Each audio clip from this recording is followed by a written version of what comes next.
Good morning, dear student. Today we are going to discuss science chapter number 5, coal and petroleum. Dear student, अभी आपके FA1 के exam हुए हैं. अब आप नेक्स्ट टॉपिक जो नेक्स्ट चैप्टर में हम कंटिन्यू करते हैं. नेक्स्ट चैप्टर है 5, coal and petroleum. coal आप सभी coal and petroleum को जानते होंगे. इसके बारे में कोयला जो होता है वो पावर प्लांट में इलेक्ट्रिसिटी प्रोड्यूस करने के लिए यूज़ किया जाता है. और जो पेट्रोलियम है उससे आप पेट्रोल से रिलेटेड कर सकते हैं. लेकिन पेट्रोलियम और पेट्रोल इसमें और भी डीजल काफ़ी कुछ आता है. तो इसको हम डिटेल में स्टडी करते हैं इस चैप्टर में. Dear student, listen carefully. आपने ध्यान से सुनना है इस वीडियो को. We use various materials for our basic needs.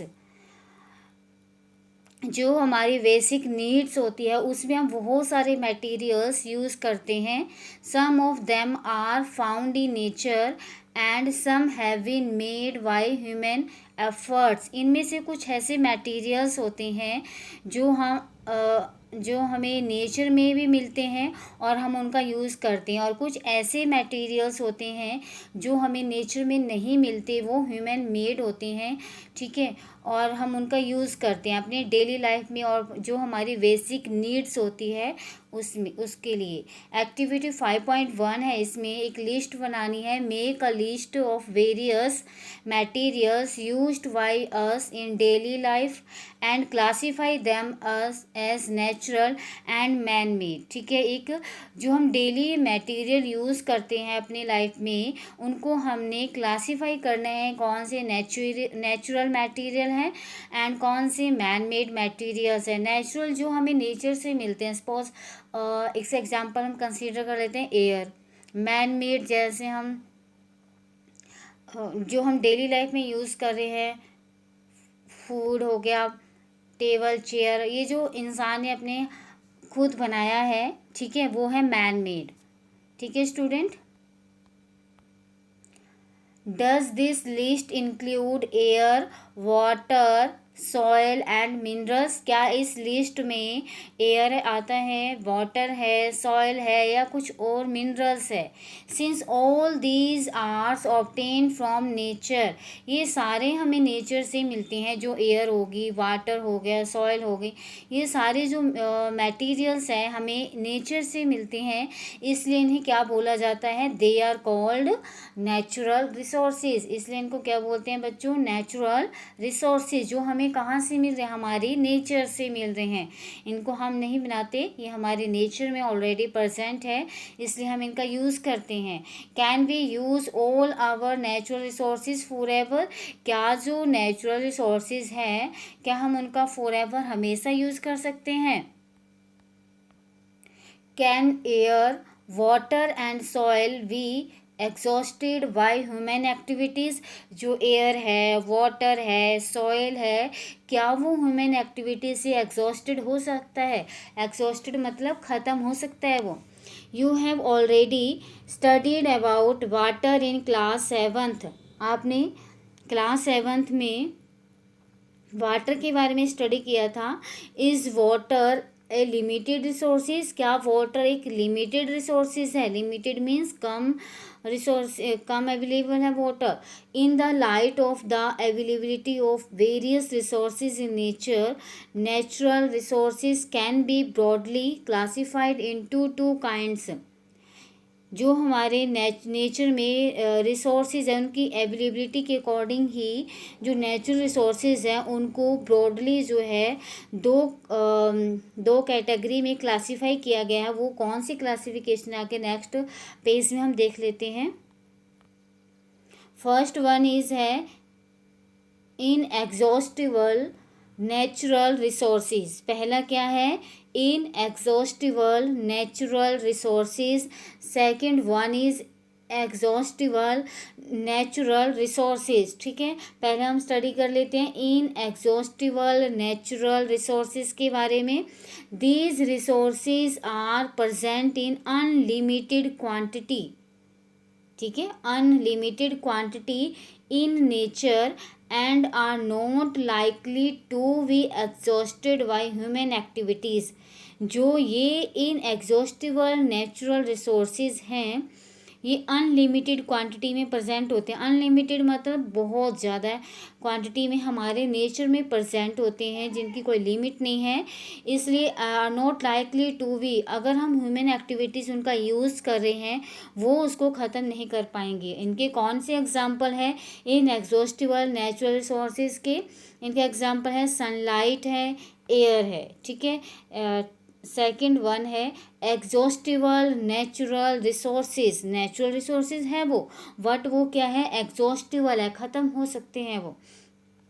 The amount of these resources in nature is limited. जो ये एग्जॉस्टिबल नेचुरल रिसोर्सेज है ना, इनकी जो अमाउंट है हमारे नेचर में वो लिमिटेड है, कम है। They can be exhausted by human activities. जो ह्यूमन एक्टिविटीज़ अगर उनका बहुत ज़्यादा यूज़ करेगा वो एग्जॉस्ट हो सकते हैं, ख़त्म हो सकते हैं।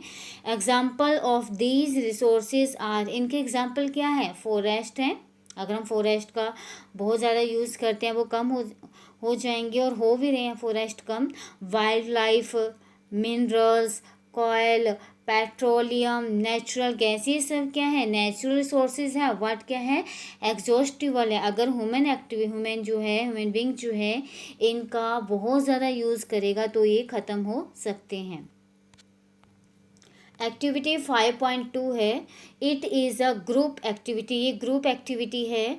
टेक सम कंटेनर्स, हमने क्या करना है, कुछ कंटेनर्स लेने हैं, बर्तन लेने हैं।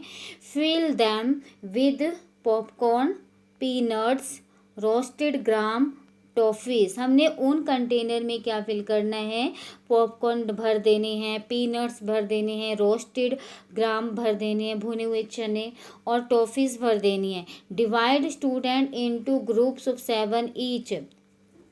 हर ग्रुप में स्टूडेंट को डिवाइड करना है, ठीक है, 7, हर ग्रुप में 7 स्टूडेंट डिवाइड करने हैं। Further divided each group into 3 सब ग्रुप।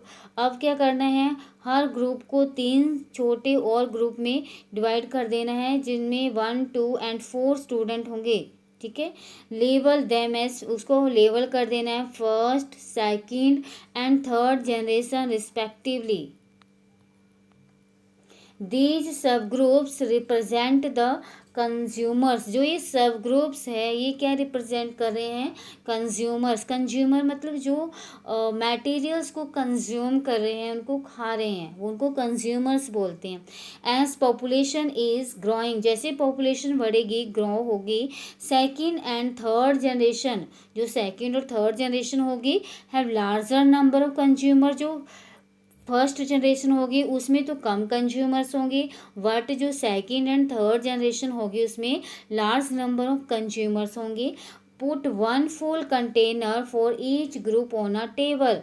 अब हमने क्या करना है, जो फुल हमने कंटेनर भर के रखे हैं हर टेबल पे ग्रुप के आगे रख देने हैं। Ask consumers of the first generation from each group. Her group के जो फर्स्ट जनरेशन के कंज्यूमर्स हैं उनसे पूछना है to consume eatables from the container of their group, कि उनके ग्रुप ने कितने, उनको क्या जो मटेरियल है वो मिला। Now ask the second generation consumers from each group to do the same. फिर हमने सेकेंड जनरेशन के कंज्यूमर से पूछना है, ask student to observe carefully. फिर स्टूडेंट को बोलना है कि ऑब्जर्व करना है इसको ध्यानपूर्वक। The availability of tables in each container. जो इटेबल हमने मटेरियल दिया था खाने का उन कंटेनर में डाला था, क्या वो सबको मिला। If someone thing is left in the container, यदि कुछ थिंग कंटेनर में कुछ बच गया है, आस्क थर्ड जनरेशन। फिर तीसरी जनरेशन से पूछना है from each group to consume it. क्या उस जो थर्ड जनरेशन के हर ग्रुप थे उनको वो टेबल मिले। Now finally observe whether all the consumers of the third generation got the table और note.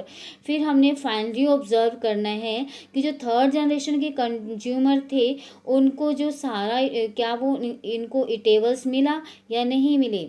Also observe if anything is still left in any of the container. फिर ये भी observe करना है कि क्या उनके कंटेनर में कुछ बचा या नहीं बचा।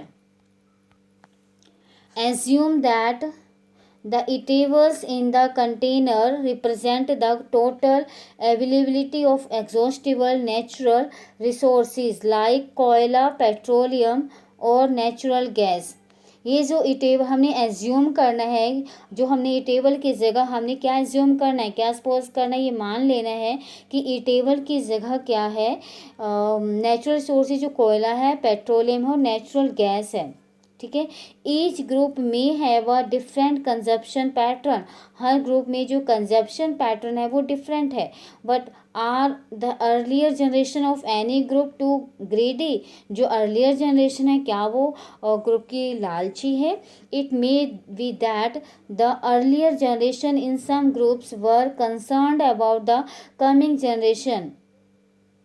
जो अर्लियर आने वाली जनरेशन है वो कंसर्न्ड है, वो चिंतित है अपनी अगली आने वाली जनरेशन के लिए। And left something for them, कि उनको कुछ बचेगा या नहीं बचेगा।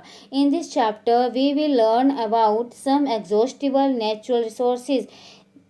इस चैप्टर में हम क्या स्टडी करेंगे, कुछ नेचुरल रिसोर्सेज कौन कौन से जो एग्जॉस्टिबल ख़त्म हो सकते हैं, वो कौन कौन से हैं, लाइक कोयला, petroleum and natural gas. These were formed from the dead remains of living organism.